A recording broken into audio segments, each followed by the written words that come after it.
Worship it, worship it.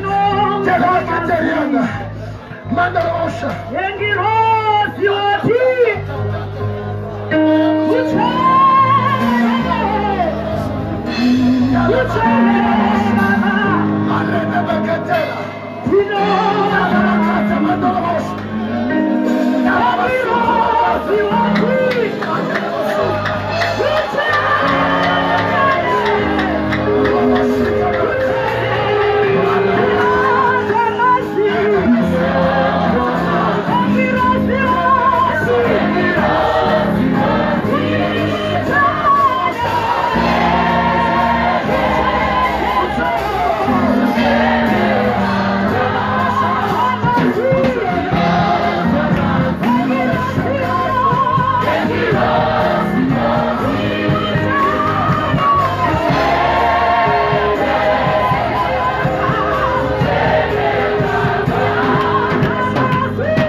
Uchimupambili Nokutani sirisita Rinokuna iliha Rene makata worship him Rene makata worship him Kama chupasana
takamira takadaro.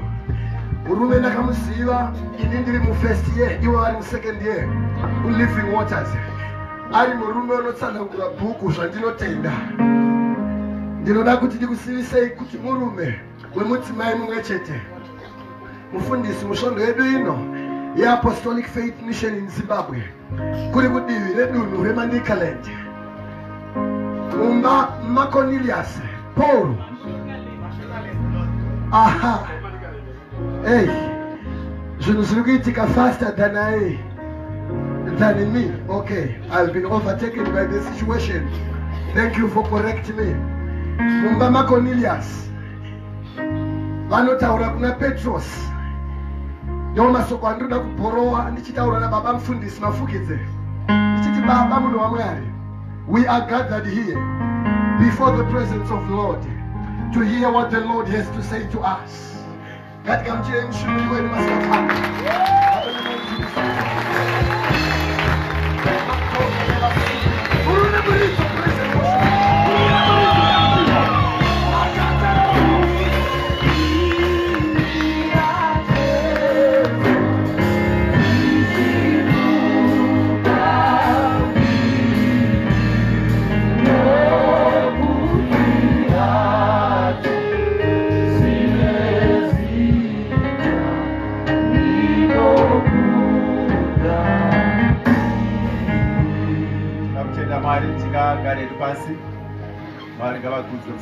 Hallelujah. Regaindi chore mukana uno ugamshira mufundisi Majoto anga achitungamirira. Hallelujah. Taiziva tiri kuManicaland tese ezvino zvava kuchivu. Hallelujah. Toda kutenda Mwari. Regai tore mukana uno kutenda baba namai Overseer Nzombe pamwe chete nevatungamiri vose veprovince ino. Zvakare neutungamiri hweYouth Department. Kusanganisira pakati pavo baba namai mufundisi Magwagwa vanova classmate yangu takanga tiri musame class. Toda kutenda Mwari kusangana pamusangano wakadai. Hallelujah. Ishamwari yangu zvakare chavakandikundai bhora chete asi kusimaila ndakavabvita. Toda kutenda Mwari. I'm also married sezvamanzwa ndikuzati musangano weYouth. Hallelujah. Toda kuti ifariro zvakare ndina baba vandauya navo. Baba Kwenda. Regai ndikumbira vasimuke. Regai ndivafarire muzita raJesu. Hallelujah. Toda kutenda Mwari. Ndine tauya tese dzimwe hama dzasatadza kuuya nezvimwe zvikonzero. Tinotenda vanhu vaMwari. Ndiri kutenda kuti musangano uri kupfuurira mberi sekutanga kwataita. And also I do some things. Hallelujah. Toda kutenda Mwari. Regai tiende kushoko raMwari. Tiwane chaverenga theme scripture yedu ndichazoiverenga nechirungu. Regai tiende kushoko raMwari Daniel chapter number 1. Lord tiverenge Daniel chapter 1. Theme yamusangano wedu iri kutiyo designed for greatness. Hallelujah. Designed for greatness. Regai tizotsanangura zvakawanda taverengesa kuti zvibve mushoko. Ndine vanogona kutibatirawo Daniel chapter 1 ndakuverengerwa. Toda kutenda Mwari. Regai mufundisi achiverenga Daniel chapter 1 ndakuverengerwa verse 3 ne4. Toenda paverse 17 tozoenda paverse 20. Ande kubhuku yaDaniel chapter 1 paverse ya 2. Verse 3 and 4. Verse ya 3. Mambo akaudza Aspenaz mutariri wavaranda vake kuti auye nevamwe vana vaIsraeri vorudzi rwamambo norwamachinda. Majaya akanga asine mhosva asi akanga akanaka pameso, akachenjera panjere dzose, akangwara pakuziva nokunzwisisa uchenjeri bwose, akanga akakwana kumira mumba mamambo uye kuti avadzidzise magwaro norurimi rwavaKedhiya. Tinotenda ali paverse ya 17. Verse ya 17. Zvino kana ari majaya awamana, Mwari wakavapa zivo nokungwara pamagwaro ose neuchenjeri bwose. Asi Dhanieri wakanga achigona kunzwisisa zvose zvairatidzwa naMwari nezvairotwa. Hande pavhesi ya20. Pamashoko ose uchenjeri nokunzwisisa avaiudzwa namambo wakawana kuti ivo vaipfuura kagumi vachenjeri vose nen'anga dzose dzaiva paushe bwake. Tiomberere baba vachigara pasi. Tinotenda, ngativarwere maoko. Tinotenda munhu waMwari. Haleluya, haleluya. Ndoda kuti munyatsondibata zvakanaka-naka. Haleluya, kuti tigone kufambirana zvakanaka. Theme yedu iri kuti designed for greatness. Now designed yatoo past tense, chinhu chakatoitwa. Kureva kuti yekuti unogona kuva great haisiri nyaya. But hondo yedu patakatendeuka muFM ndeyekuti nzwise kuti how do you become zvakataurwa naMwari kuti unogona kuva. Haleluya, haleluya. Nekuti tine varume vakafanira Gideon vakanga vakawanda mubako achitiza vanhu vakanga akagadzirwa kuuraya. Mutumwa ana kuti kwaziwa murume weumhare zvikatomushamisa, which means you can be great and not be aware of your greatness. Haleluya, haleluya. Iyoyo ndo inosaka kuti vasikana vazvitambise. Ini ndiye kuti mwana akananga kudaiso anodaiso here. Iye kana akazazviona greatness iri maari anogona kuweta zvese zvese. Haleluya, haleluya. Daniel pavanotorwa vachienda kunyika isiri yavo, mambo haana kungova general pakutsvaga vanhu vekuswededza padhuze. Anoti nditsvagirei vakomana veimba yeushe, veimba yeushe, kwete vese vese, but among veimba yeushe ivavo rechirungu they must have no physical defects. Vanofanira kunge vari vanhu vane miri isina zvipomerwa, vanhu vatano. Haleluya.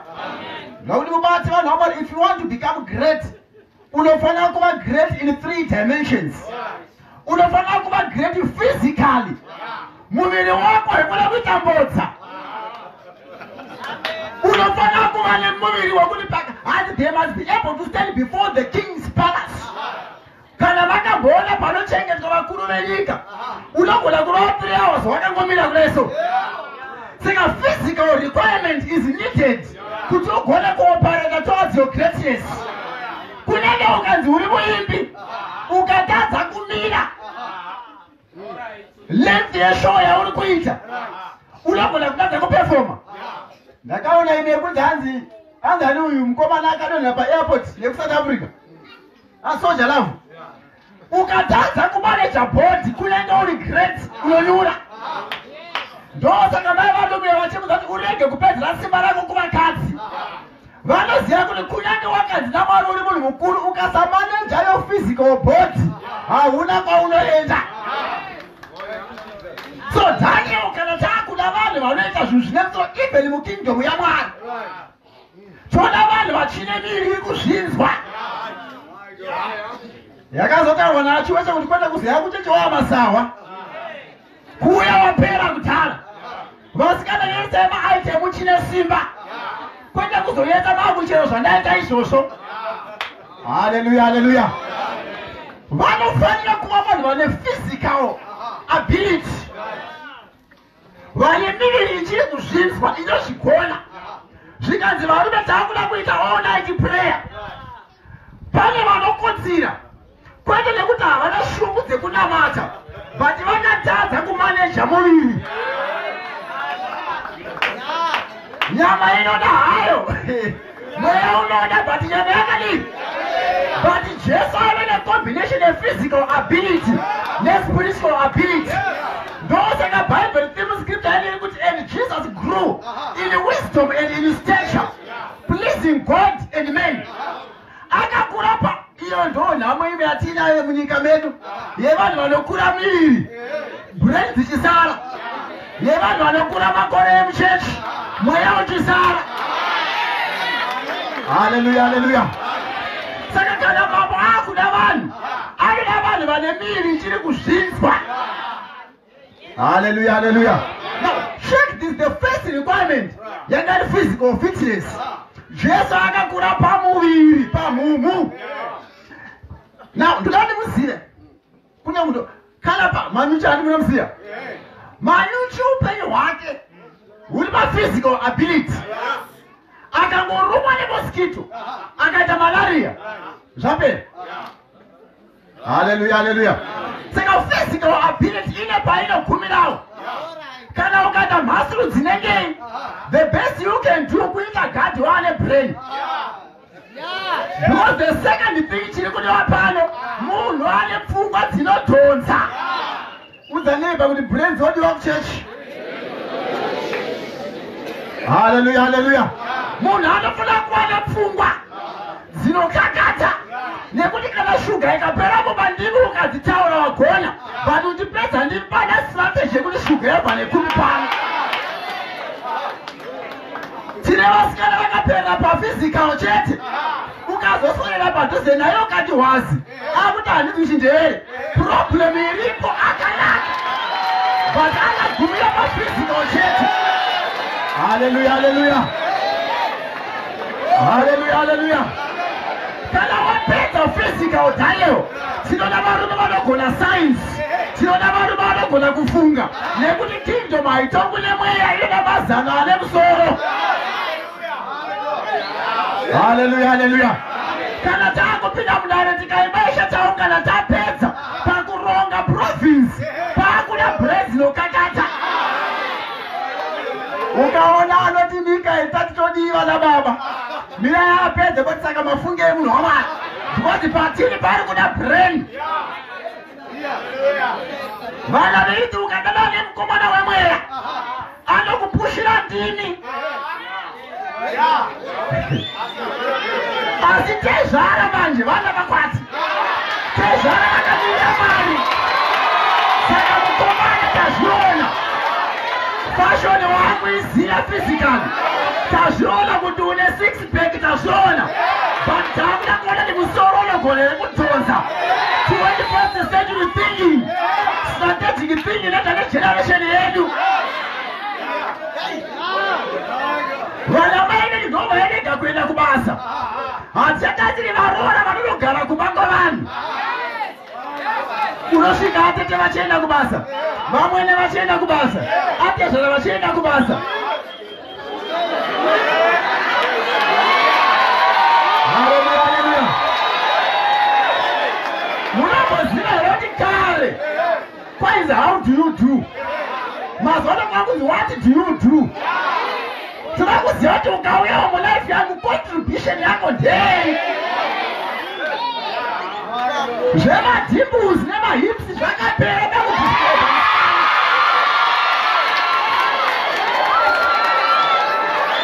Hallelujah, hallelujah. All right. Hallelujah, hallelujah. Ndine mukomana ari panapa angashinza keyboard anonzi Ngoni. Akauya nemusikana wake akati mufundisi, ndaona chimwe kundoti paripo. Ari sei? Unzi ane mahips, ane macaves, ane madimbus. Wapedza.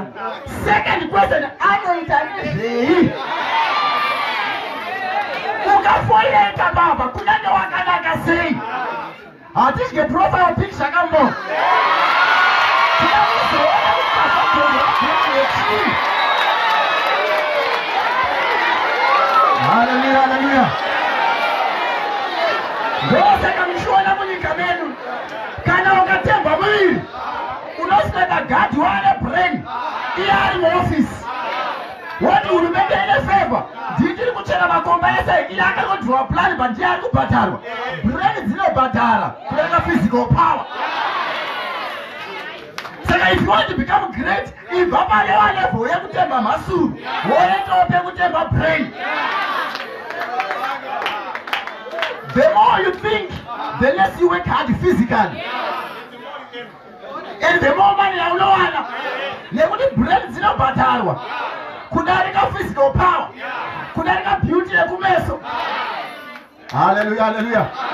but ivava vese vari vairava ane physique neane brain vakatadza kunzwa the level yechitatu yakatariswa panana Daniel vanogona kunyura. Ukasamaster the spiritual aspect unoita hwevangu vekuti anoita degree paanokonzi basa ramukobva apenga unogara kumusha unogona kukondwa nemunhu asina chikoro but akamaster the spiritual aspects of life, which is a most critical phase kuvana vamazuva ano. Chikoro taanacho, miri tinayo, but brain zvinhu zvikasamaswa zvemweya unodzungaira kutaura chirungu pasina chiri kufamba. But there's a third dimension iri spiritual inoda munhu akaziva Mwari wezvokwadi. Panzi neshoko raMwari Daniel anga asingangofungi chete asi wakuroera fadya pasi kuti Jones ngaadzoke pano. Unoswera wava paruzefa nemacertificates ako madziro kumusha ikoko. Chashaipa hasi mabhuku, but there's another dimension of life, the spiritual side, which you must master. Daniel paari kuzoenda uko ari kunokombida nenyanga nemamagicians mamhepo ekumusha kwenyu. Anogona kuita mukomana agoti hakana kuna kwako hakusi kwega ipambi chete munhu iwo wakanaka zvauri kuona, but ukatadza kumaster the spiritual side yendla. Hallelujah, hallelujah. Hallelujah, hallelujah. Jesu akakura in wisdom, which is mental, in stature, physical, and also pleasing God. Aine favor na Mwari. Vanhu vaMwari Mwari akasakufarira unoshanda, ugoshanda, ugofunga dzigoguma. Wakati brain dzobhedwa ngeengine. Ndakanzwa vamakomana vachitaurana neimwe musikana zvikati ka wakazi here kashimo kwako zvikandikapiko zvikandiwe kaive katema last year manaka. Hallelujah.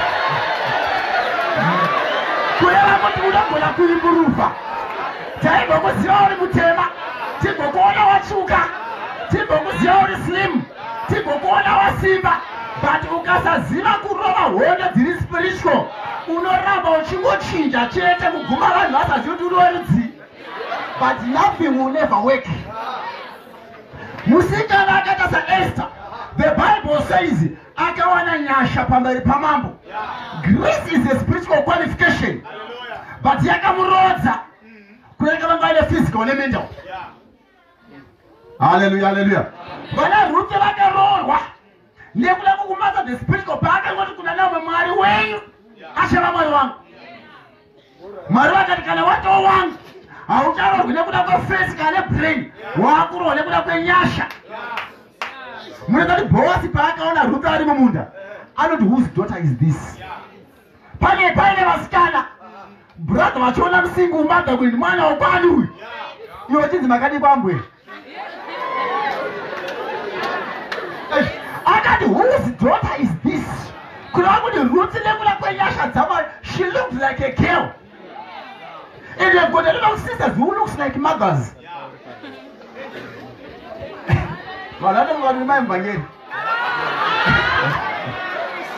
Hallelujah, hallelujah. Hallelujah, hallelujah. So vasikana kana wakunamata chekutanga wageza tashoni chirege kuva smart panhau yekunamata. Number one, usave smart pa physical body. Ndine musikana akasiwa nemabhuru wangu kuBible college nageza aiza iwe mafukize atobika sadero bozi vanga vari vale kuti vanenge vakangodewo. The guy doubted his physical ability. Hallelujah, hallelujah. Izvozvo akato because ndina kuti vasikana muzive mukomana akakutarisa anokutora okuzuma okuendesa kumusha kwavo okukanda mukicheni oona kuti unogone rikupachairapo iwo pauri kudzisunga mapoto pamusangano uri kuipa seproblem. Hallelujah, hallelujah. Unomboziva here kuti kumba kwemukomana wauri kutarisa uyu kunobikwa bhodho nekarekuke muri pamusangano muri kukama.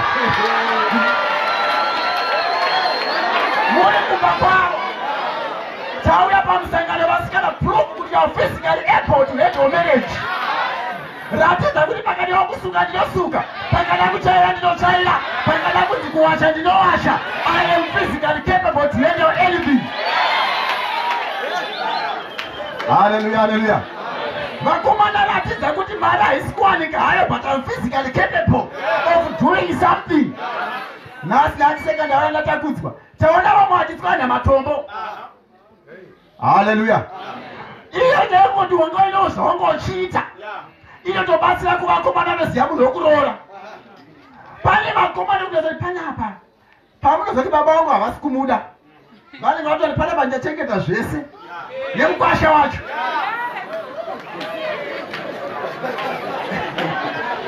Hallelujah, hallelujah. Hatiri pamusangano ipi vanenge vatoti panapa ndichaita ichafa yakaloda ndikachengeta zvese.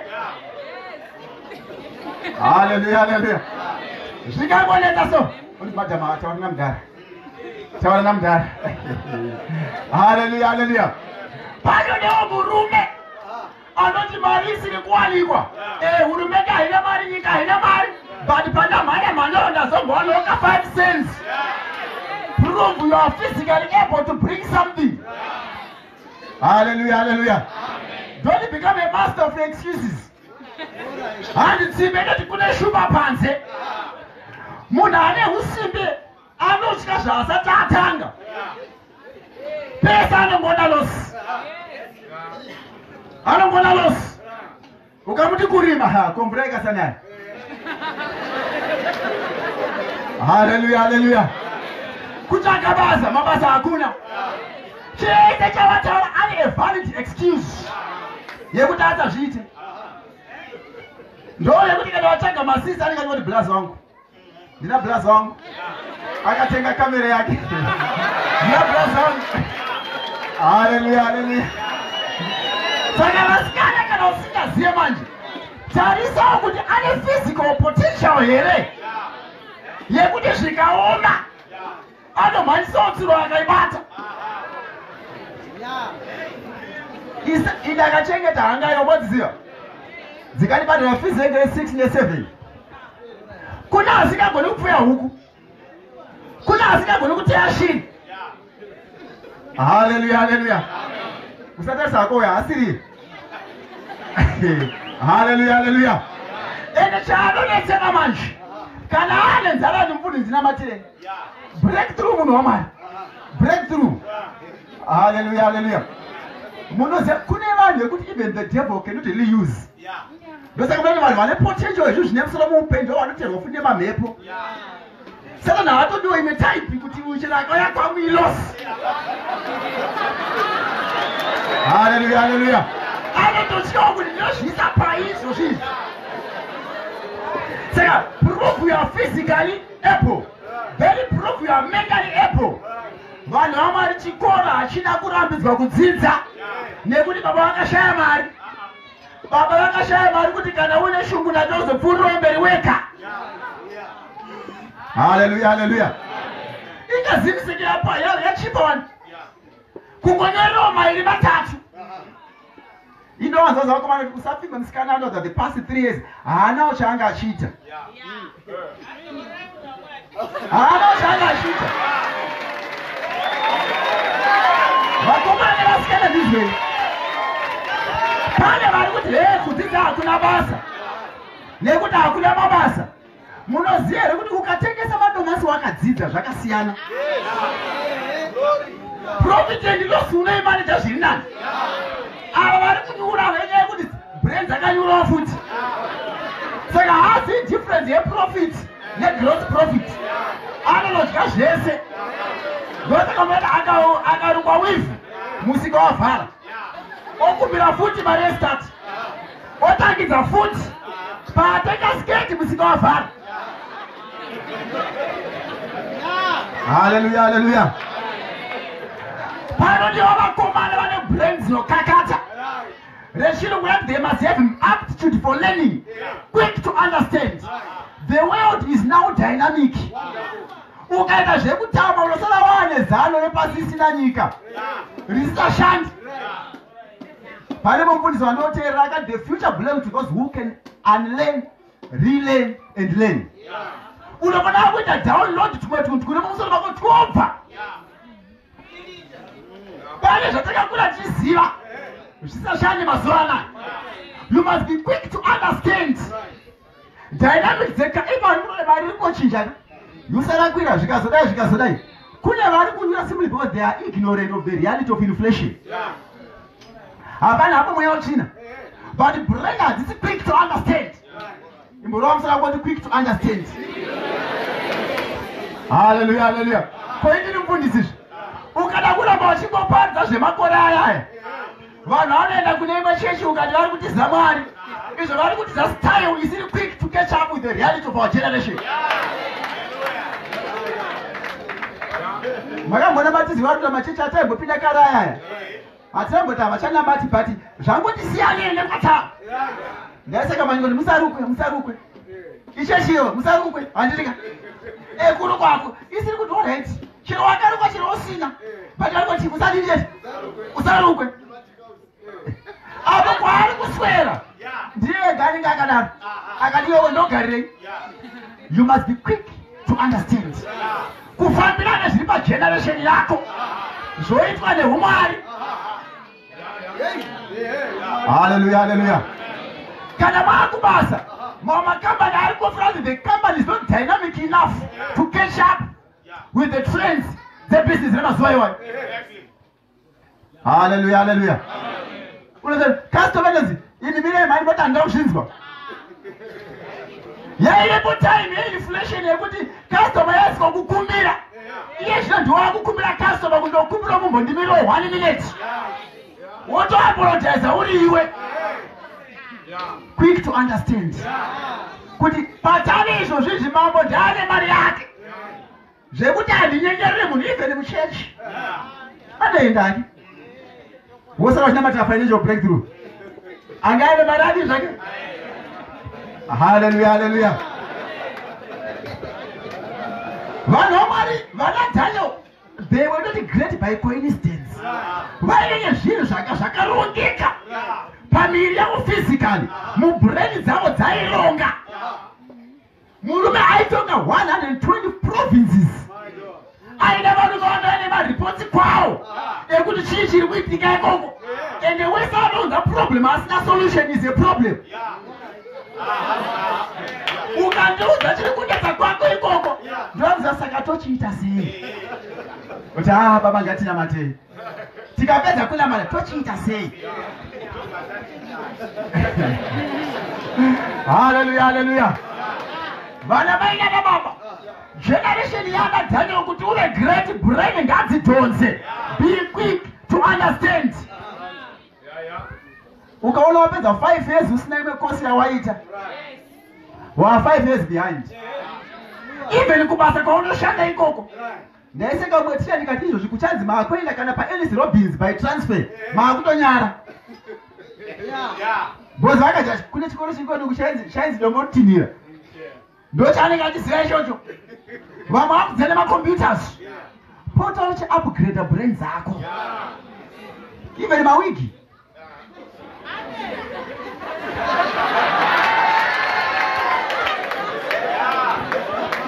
Zvekuti yataimboziya ndoichiriko. Munonyara mangu Rufaro. Hallelujah, hallelujah. Vana Daniel vaine varume vaine brain dzaikurumidza kuziya zvinoda kuitwa. Zvino neBhaibheri vana vaisaka vaiziya nguva uye vaiziva zvinofanira kuitwa naIsraeri. They understood the times and knew what Israel ought to do. Tirege kungoziya zvekuita mafashoni chete. Ngatiziye even pakutsvaga mari, even pakutsvaga Mwari wacho. Hallelujah, hallelujah. Vanhu vaMwari munyika yatiri kurarama unokombita nevanhu vane physical body, unokombita nevanhu vane brain, unokombita nevanhu vemweya futi. Pauri kuenda kuinterview kune mwana wonyanga ari kuuyawo ipapo, ari kuuya akapuwa mushonga wokupwititidza kuti achagara padhuze newe ngaadzimirwe. Saka unofanira kuenda kuinterview uri physically fit, woenda uri mentally fit, uri spiritually fit. ndemo mwana akaenda kuvagesa kumasvingo kuinterview achingosvika pagedhi rebhadona akapepuka past 5 interview yapera. I'm telling you, chii chaitika aprepare physically and mentally, but akangana the spiritual aspect. Vasikana kana vageza chifungai kuti nyasha dzama dziripo here pamusoro pangu. Kana wabata mari yako mukomana funga kuti ndaanewo here nyasha dzamwari kuti chandinoda nayo chiendeke. Nekuti pauri kupinda mushopu, uri kupinda mushopu yemuindia yakapwititidzwa, unogona kugara waita impulse buying yanga wasina kuronga nekuda kwokukundwa spiritually. Pauri kugarisana nemunhu mubhazi kuenda kuSouth Africa, uri kugarisana nabva kwatsika mutanda, nabva kwamadzibaba vangapiwa katombo, kunzi pamunotaura naneighbor wenyu isai katombo akabva perini, unonoshaya shopu yegodha kuSouth Africa. Hallelujah, hallelujah. If we don't master these things, unorwadziwa. And vana Daniel havana kutorwa vari 4, but ndo vakagona kuva great out of the rest. Kunatogona kuva muchechi so, but greatness ndeyevanhu vakamaster these things. Hallelujah, hallelujah. Vana mai munogona kuti ndaakuziva zvese mugogeza mugoenda kubasa mugotorwa murume nemunhasi wekuti mukamuona munochema kurwadza kuti ii vashaye. Vashaya the spiritual aspect yenye kwa protector semurume. Murume akaenda kubasa mai vasina kunamata. Anoti wane munhu wekuti munyatsoti apa pane zvaitika apa. Hapana chaonekwa. But anogorohwa nemhepo. Hallelujah, hallelujah. Agoti ndoni chero akatiramba ndofa naye. Tine mufundisi akaudza wabva siya kuti baba ndingatosiya chechi kuti usiya mubvanei. Imi mugofuka tanorwara. But chii chiri kuitika anenge arohwa nezvima zvine spiritual zvisinganzwisiki. Saka vana mai kana mapedza kugeza mapedza kubika rovairai mabvi pasi mati Jehovha pandisingagoni nesimba rangu Mwari waIsraeri ngaatibata basa rake ngaatichengeta imba yangu yega. Hallelujah, hallelujah. Daniel waigona zvese. That's why he was great. Yakapera nguva yekuti haisi hazvo kokunamata hatiko. Hallelujah. Ukashayikwa ikoku unonyudzwa. Hallelujah, hallelujah.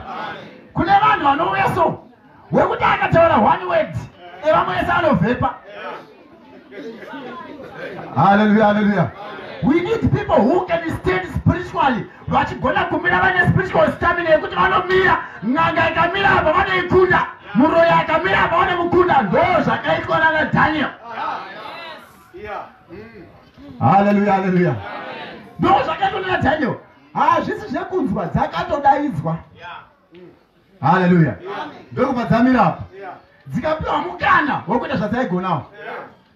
But Daniel nekuda kuti he was great akadarika zvavaifunga nekutarisira. And that's my prayer for you, kuti Mwari ngavakupe nyasha dzekunova Satani in every dimension. Uka physically kwana haikona kupfeka ngori kuturika. Brain ngadzikwane kana paakuda kufunga kana zvazvemo yakunyanga akava nezizi unoti nezita raJehovha ibva ipano. Kana akati netukunhu twangu unomurova home ndawe spiritually. Hallelujah, hallelujah. Ende ukadaro greatness is guaranteed. Hallelujah, hallelujah.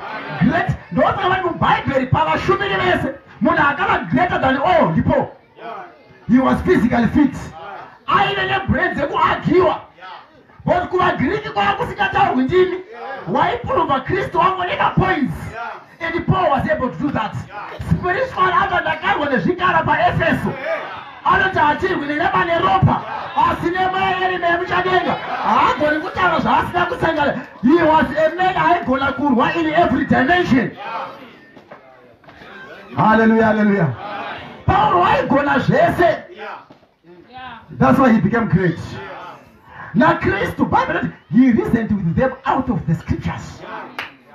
Aiva qualified nemavhesi. Apedza kudaro akaenda kurenje saka naye guma anyarara obva aenda. Hallelujah, hallelujah. Aiva vafarisi paargument orova mamhepo physically aitomutsa ndiye vana Judas nana Thomas. He was a balanced man. And that's the desire of God. Be physically fit, be mentally able, and be spiritually sound. Hallelujah. Hallelujah, hallelujah.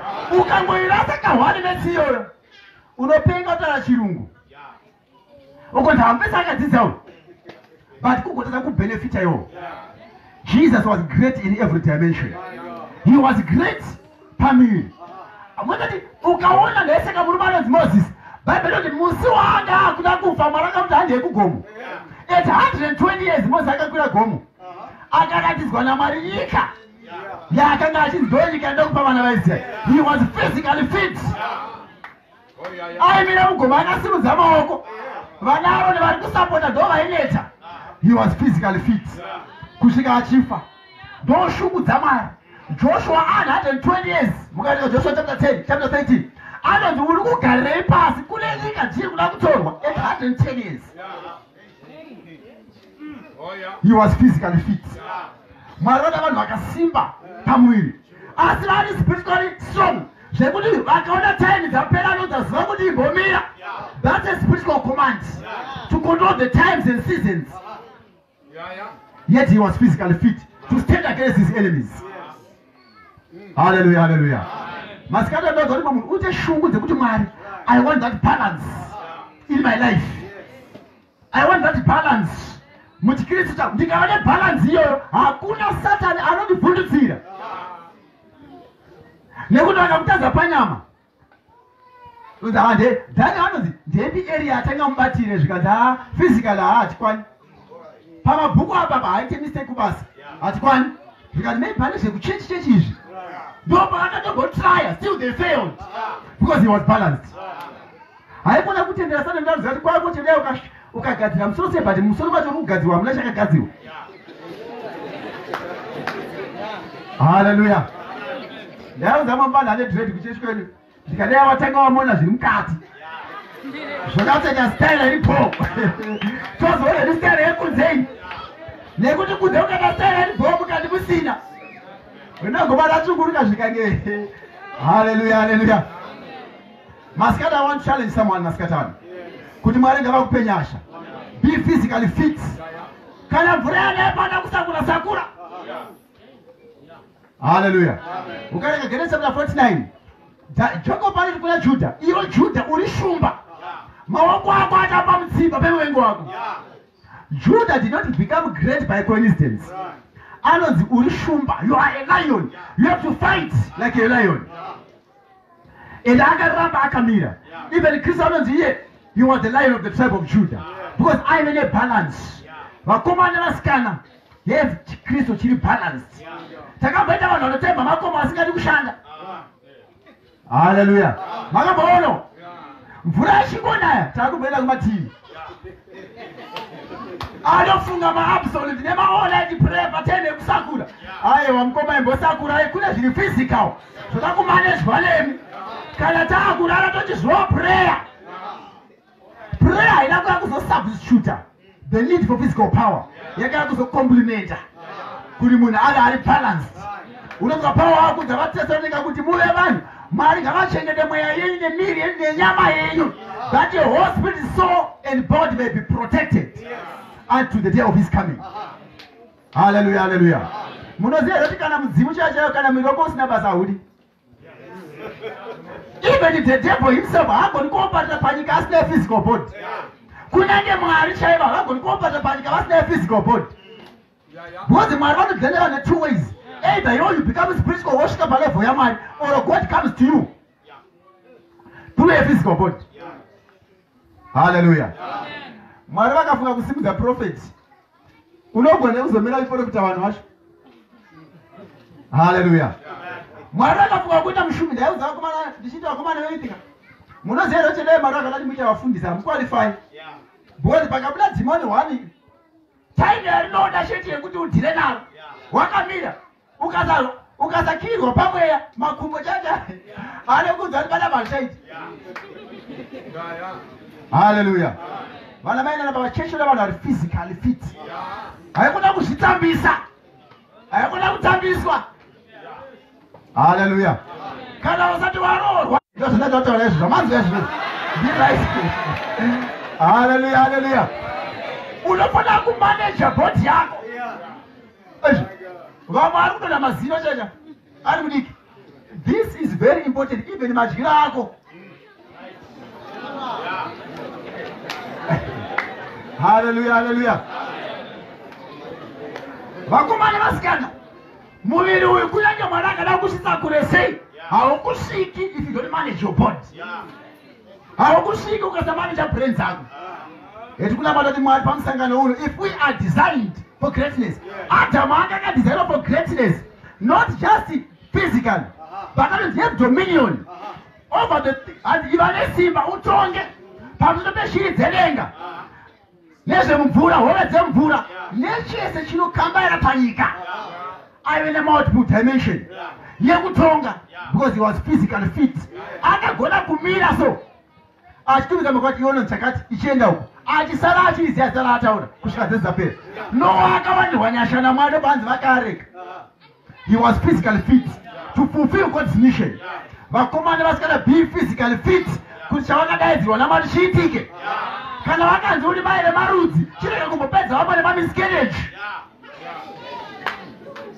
Be physically fit. Hallelujah, hallelujah. Ndikunzikwa ndikuzviona. Be physically fit. Mama kuma kushaya mbereko, kuexpire kwembereko. Mvundisa havana power, mvundisa havana power. Hakuna power. Dzinonzi nyasha, hausi kuda power, uda nyasha. Hallelujah, hallelujah. Ane nzeve dzekunzwanzwa ipapa.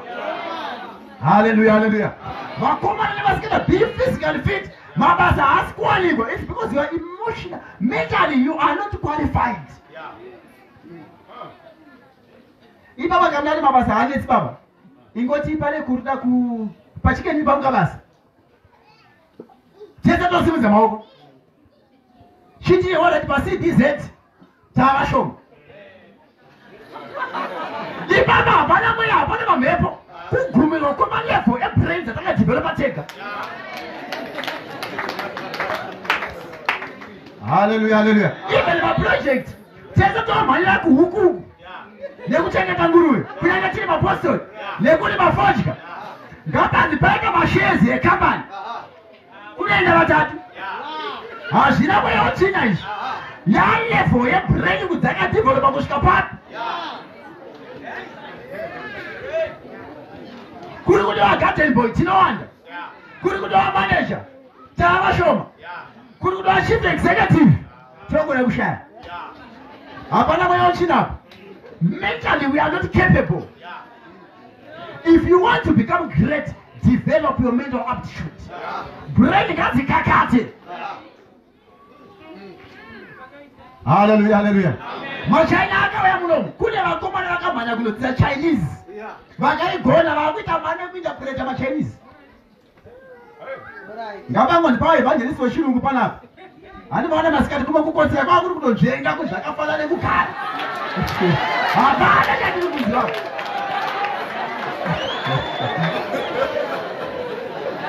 Tichikura. Hallelujah, hallelujah. Aiwa, manje richadzinga mamhepo. Asara mamhepo aya manje aya. Anoda muenzai. Hallelujah. Mamhepo ekusafunga akaoma. Kunyange tikadzika dhimoni ukasadzi upgrade unongojoba saane mweya hurombe futi. Ukadzikwa mamhepo iwo pakashayikwa mamhepo kana wachiyo chaungaite Nelevo yebrain dzako. pasina mamhepo pasina mweya wamadzina vana tete vese vafa, vana asekuru vese vafa, wasara waiwo manje. Chii chaunobuda? Tikabvisa hurumende iripo nyanga ichida kupinda, tikabvisa dzese tikaisa nyowa tikachipinda panyanga ndiri unokunotsvaira futi. Hallelujah, hallelujah. Vakomana nevasikana taimboita kaexperiment iri boys. Ndakuda unopedza. Taiti vakomana kada kuona musikana itango usingagoni shona. Hallelujah. itango usingagoni shona. So chanda kutaura nhama ndechekuti half of our problems can be solved tikadevelopa physically, mentally, spiritually. Inyanyi kunetsa patingangoFM inyanyi kunetsa tikangoemba ishandidzwe nekufara mweya mutsvene anoburuka. But one thing God can never do for you is to think for you. God will never upgrade your brain. It's your personal responsibility. God will never develop your body kuti uve nemiri wakadai so. Murume David asangana Goliath, he was physically fit. And aigona kutaura. And aigona kurova. Ukagona kutaura usingagoni kurova. Hallelujah. Munoziva kuti uchigadzira sivhiso pane anokuti akazviziva kunzi kuna basa raunowana unorishaya with all the preparation. But vana mai nana baba vakomana vasikana munamato wangu ndewekuti Kristu haana kungokura panyama chete, akakura in wisdom, in stature, in favor with God and men. Youth enu ngaigone kukura pazvinhu izvozvo. Youth enu ngaigone kukura pazvinhu izvozvo. Ramangwana rechechi rinojeka, ramangwana rekuba kwenyu rinojeka. Ndeva muzukuru wangu aita zvekuti sekuri mweya wezvikwambo. But the reality akagumira form 3. All level makes you ordinary. Another ordinary level. Zvinoda kuti ordinary wo pane vanhu. You are now ordinary. Hallelujah. Saka ukagumira form 3 or indirectly. Unotanga wamesha pada kuti ndosaka mambo yaiti vanhu vacho handingovatori chete ndoda kunovadzidzisa. I also need to upgrade their thinking. Varege kungogumira pavari ipapo. Hallelujah, hallelujah. Imwe reason Paul yakashandiswa navanhu katika Peter ndeyekuti Peter aine BSc fishing. Ndobva agumira ipapo. Paul ndobva arova philosophy. Hallelujah, hallelujah. Unozonowanza mweya. But generation yatakuparidzira yakuda zvinonzwisisika, zvinobatika, zvinotsanangurwa, zvonzwisisiwa. Vozoona Mwari achibata mukati meupenyu hwavo. Masikati ano Mwari ngavatipe nyasha vakomana vasikana. Kana vasina maOs dzokera kuchikoro. Aive itu zvavangu pandakamboparidza akanga ane 40 years. Ndikamuti baba nyorai maths, nyorai science. Akana A kumaths akana B kuscience. Ndikashuva ndikunamatire mende kuteachers college. Akabhadharwa mari naMP. Hallelujah. Mukana ukauya usina kuuprepare unenge wamedza. Hallelujah, hallelujah. I'm telling you, mimwe yatiri kuti miyedzo opportunity kuzana asumbakera kuti hadzi pane kuti mabasa pane degree vafunga degree nowanika nyore izvaiwa mukana wauya iwe ndiwasiri prepared for the opportunity. But it's better kuti opportunity isauye uri prepared than kuti iwe usiri prepared. Hallelujah, hallelujah. Prawn be ready to answer any man, whether our physically, either person in the mental or spiritual, be able to defend the doctrine. Hallelujah, hallelujah. Maskatano. Trying to talk kuna mata. Vana Daniel, there were people just like us. But havana kusimudzwa. Nekuda kuna mata sheti. They were physically fit. Vaine brains aitonza. Vaivo zvakare vari varume vemweya. Vaiziya kuti chimwe nechimwe chine nzvimbo yacho. Mwamina mate kuti wabika bodza murume wopopota. Wakuti imba iri kurwiswa. You simply need to upgrade kubika. Hallelujah, hallelujah.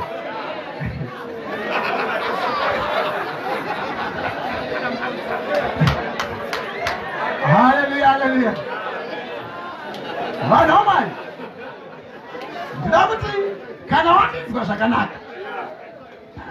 Patakunamata. Shoko raMwari kana raparidzwa. Harisi kungotsvaga prayer chete. Riri kutsvaga also action. Kuti what do you need to do? Oh, Peter aparidza pana Acts chapter 2. Vanhu vanouya kwaari vakati what must we do to be saved? You need to ask God, what must I do to become great? Mwari ngavakupe revelation. Yekuziva kuti baba musangano uno, if I want to become great, which area do I need to upgrade? Which area of my life iri kuda improvement? Which area in my life yangaitisarira kuti Jehovha ngaisimudzwe kuti upenyu wangu ugone kushanduka? Kuitira kuti kana takazoona Daniel kuti the king interviewed them in all aspects. They were found to be 10 times better. Kuti uve 10 times better mu exam, zvinoda kuti wakaverenga 10 times more than munhu angari paside pako. This is not a miracle yatofunga yekungozikomhara. It's a miracle of doing something to produce a result that is 10 times better. Mwari vanogona kuti uve 10 times better. But are you willing to take the task yekushanda to become 10 times better? Vaiti vabva kubasa vaenda futi kunoona nguva yekupfugama vachinamata, votanga kudaidza denga pari kuda physical performance, they would work, but vaibhalansa nekunamata. Masikati ano Mwari ngavakupe revelation kuti which area as a youth do you need to improve yourself. Upenyu hwakaoma hongu, but huri kuomerwa nekuti pane zvinhu zvasitowasimudzira. Zvonai nyika yakaoma sei? Kuomerwa kwari kunosiyana depending nekuti takadevelopa here pfungwa dzedu kuti we are fit for our generation. Vati chikaba tinosimuka masikati ano uti Mwari teach me which area. Ndosaka mukatisa Bible zvakanaka. Murume anonzi David aifudza makwai, but anga asina pfungwa dzekumakwai, iye ari kumakwai. Ndaiverenga chapter 6 ya 1 Samuel, ndikaona description inondishamisa yekunzi and David paakasvika he was handsome and pleasing. It's very rare kuona munhu ari kubva kumakwai ari pleasing.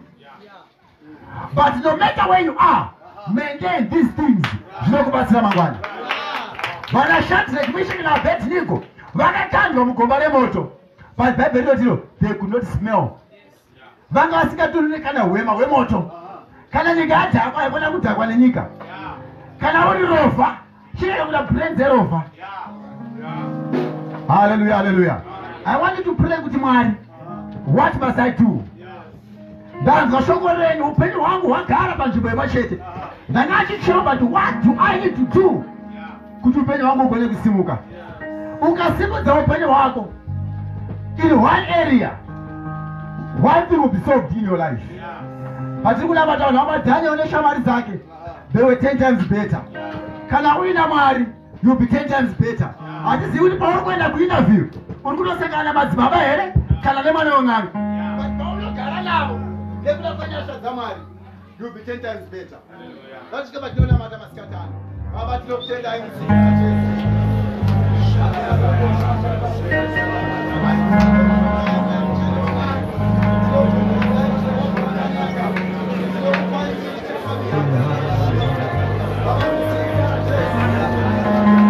Tinokupai ndiri Jehovha nokuti muri Mwari.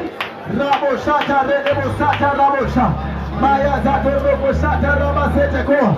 Tinobonga zita raJehovha, tinobonga zita raJehovha.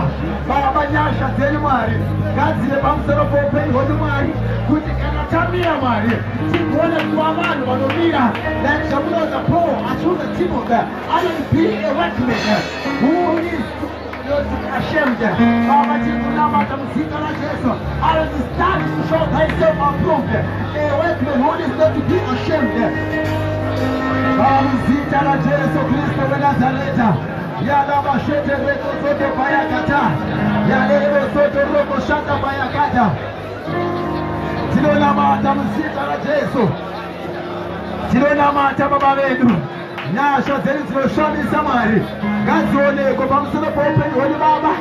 Nyasha dzenyu dzinoshamisa Jehovha ngadzionekwe Baba vedu vokudenga, nyasha dzenyu dzinoshamisa Mwari. Baba vedu tinonamata muzita raJesu, tinonyengetera Jehovha, tigonerei Mwari, tigone kumira sezvamunoda, tigonerei Mweya Mutsvene, tigone kumira sezvamunoda, tigonerei Mwari wamasimba ose, tigonerei Jehovha, tigonerei Mwari wenyasha, tigonerei Mwari wenyasha, tigonerei Jehovha, tigonerei Mwari wamasimba ose. Tigone kumira Mwari sezvamunoda, tigone kumira Mwari sezvamunoda, tigone kumira Jehova sezvamunoda. Tigone kumira mweya mutsvene. Tigone kumira Mwari wamasimba ose. Mazviita mweya mutsvene waMwari. Tinokurumbidzai. Masikati ano totipfuure mberi nekunamata. Ukatita varume vari mushoko raMwari, even murume anonzi Abrahamu, tinogofunga zvekutenda. But ukavereka chapter 14, Loti abatwa.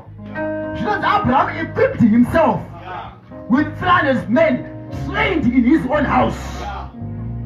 Abraham anga asingori munhu chete wekutenda chete, but aigona kustrategize kuti kana zvinhu zvangu zvikatapwa, how do I make a follow-up? Want to pray for our assemblies kuti Mwari tipe varume nevakadzi vanogona kumira, vanogona kutraisa. Even kuba kwenyu Abraham aive nevarume vakatraina mumba make, but vakagona kukunda a trained army. Kureva kuti vangu vasangotraina pamweya chete, they were able to handle also physical issues. Vatinamate kuti Mwari pamasangano edu zvatiri vakomana vasikana neyuthi, nyika haina mabasa, but kana takadzidziswa naMwari nekuda kwamweya waMwari pamusoro pedu, unotizarura zvekuita, unotitendera mikana isingagoni kuonekwa nevamwe. Uti Mwari make me fit. Munoziva kuti mukana wokuona Goliath hauna kuuya David asati auraya shumba nebere. Hallelujah. You want to know what I want to become a king? I am born for greatness. I am designed for greatness. It's true. But are you taking the necessary training to become great? I know the sound of the mambo. I was preparing myself for such a day as this. Wherever you are, never lose focus. To become great as God said you to become. Hallelujah. Ramochi exercise that you train yourself unto godliness. Practice to become great. Raise great men and women. Raise energy is to be understood. It takes a great man to understand your greatness. Hallelujah. Those like Joseph, they were not great in their own capacity. They could not appreciate the greatness of someone else. Ultimately, surround me with great people who will appreciate my potential, who will make me become the best that you made me to be. Hallelujah. Ultimately, even the shaman, we just differ in the way we see things. Hallelujah. Very great. It is to become great. David was the name of the Umambo. I got Jonathan in my own palace. I got to see a Shabbat the Kwakwai. I can take a Tabanema level in Syriac. But that's where he was going. Commander Maskana, you need to revise your friends Maskatan. Are they going the same direction? Let out the greatness in Open. I want you to pray with man. Pasangaro Pedu. Give us great men and women, great boys and girls. Very great.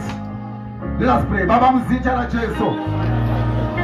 In everyone, no matter the seed of greatness. Very good. Very manifested. Very like one of the great Sikiria. When I shall remember the baby. Baba Muzita Jesu. Look, the time I am training. Look, the time I am training. So we will be time over. In the mighty name of Jesus. Agita Jehovah. Agita Jehovah. We are prepared. We are willing. And we are able. Agita Jesus. The Lord is our mighty name of Jesus. The very good way. The good way. Agita Jesus.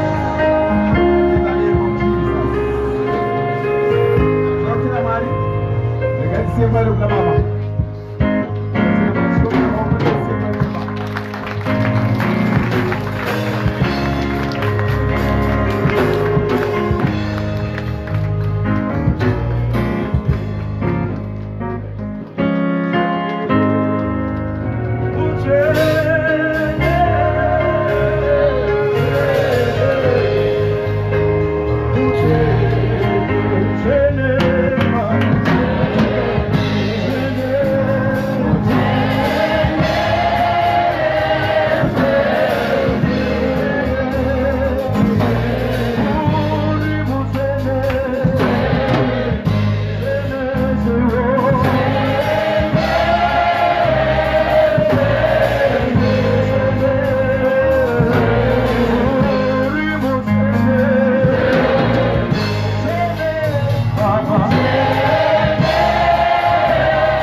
vatende zvinogoneka kana nyasha dzamwari dzasa wako kuungana tigosenzesa mari dzakawanda kuburitsa musangano, asi musangano kwacho vanhu vagodzoka vasina chavabatsira. I want to tell you kunogona kunge kuine imwe nzvimbo yakaungana vanhu vachikunamata, vatonosangana nesande vachitakabva kumusangano, vatigomubvunza kuti kweniwo kwakuri sei. Ndopaunoshamiswa kuti dzakapera 4 days chiwa here varipo. It's just by God's grace kuti chifu zvikamoshana mazikanirwa anoonerwa tinoitwa nelebo yatingapuwa kuti kuchifu kwakamira sei, but chimwe chinhu 1. Amen. Chatakaona pamusoro pezvimwe zvichasumuka zvose, chimwe chinhu 1 chatakawanirwa nyasha ndekuti each time patinosangana pakunamata kwedu saderere kana wangoshayawo mari kutaura zvoti washaya, kwete kuti ungati hakuna chiriko kumusangano, unongozvizvinyepera. Kana kune vamwe vanozvisimbaradza nekuti vakasara kumba ende munovataurira. So ndinoti kutora nguva yekunamata Mwari, yekuvatenda Mwari. Just imagine kuti information yawawana, ushumiri wawana. Amen. Ndozvitongoreva kuti 5 years to come, 2-3 years to come, you won't be the same person. Akauya pano pamusanganiso wechina. Muzita Jesu, amen. Ndaida kuti mwere pamberi paMwari tivatende. Baba varikudeisha. Nokunamata ivo Mwari pamberi pavo. Nokutekana Mwari pavo.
Vale muno pane zvinhu zvashumirwa nezvinhu zvabatwa nekuti saka zvichazogoneka here pamuchitarisa nguva yavatora uri musituation yauri. But in scripture, one of the three scriptures yedu iri kuti muzita Jesu, amen.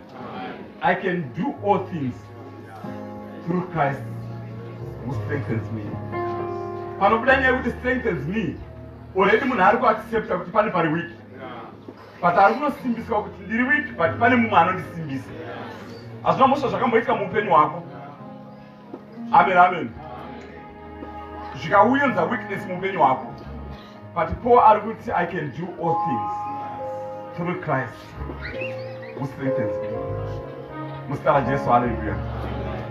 Ndaida kuti usimudze ruoko rwako, you feel kuti pane paunoti pane zvichagadzirika here. Zvichagadzirika ndani mai overseer vasvike padhuze zvakare. Kune vamwe vanhu vane misodzi pamwoyo. Nenguva yakatambisika nevanhu vakamutambisira nguva neyaakazvitambisira iye. But shoko raMwari riti I can do all things through Christ who can strengthen me. The other people who need that strength. Tiri pamusangano panapo nyakuziva kuti handingagoni kunozviadresa. Handingagoni. There are even other people vanofunga kuti how can I get them out of my life? Probably that person has invested muupenyu hwako, but that person ari kuita a negative impact muupenyu hwako. Amen. Une dambudziko rekutomubvisa sei kana vari vasikana akakupa mari dzakawanda akakuitira chino nechino, but you know this person haasi mupenyu wangu kuti zvindinakire. Mumwe munhu muna andori nemhuri yake but anotokusenzesa iwewe. Amen. Iye akaisa zvinhu zvaakaita muupenyu hwako achiziva kuti there's no way yaunomuburitsa muupenyu hwako.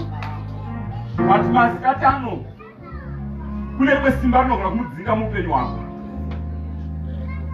Muzita raJesu, haleluya. Kuna Mwari wamasimba wose nezita raJesu masikati ano. Toda kutendai baba vedu, toda kutendai masikati ano. Chikutendai baba neshoko rose ramashumira pamusangano uno Mwari. Yevo Jesu Kristu weNazareta, tibatsirei Mwari, tibatsirei mutsvene, tiwanirei nyasha Jesu, isai shungu mukati meupenyu hwedu sevana kugira Mwari zvinoendeka. Isai shungu Mwari wamasimba ose, ndiri kunamata kwamuri Mwari wamasimba ose, tibatsirei baba, tiwanirei nyasha pamusangano uno. Evo upenyu hwedu baba hushandurwe nemi Mwari, upenyu hwedu husumuke. Ndinotenda nokunzwisisa kuti hakuna anoda kutambudzika, hakuna anoda nhamo, hakuna anoda kushaiwa. Asi tikasaritora shoko iri, tikasarirarama baba, upenyu hwedu hunoramba hwakadaro. Ndakumbira nyasha Mwari, dzikaburukira Mwari, tinogoneswa. Tipei nyasha dzinotigonesa kutenda nokugamuchira shoko renyu. Tinokutendai baba vedu neinformation yose baba yeburukira mukati meupenyu hwedu, yandinotenda kuti mapfumisa mweya yedu masikati ano. Zita renyu ngarirambe richikudzwa. Tinokutendai baba vedu, tinokutendai Mwari. Mbiri ngaipiwe kwamuri, kudzisai zita renyu Mwari. Piwai mbiri yamakakodzerwa muzita raJesu, amen.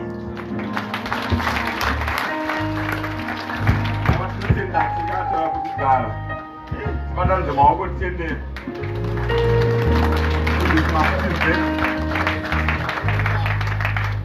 Hey, pana robatsirika ivanga.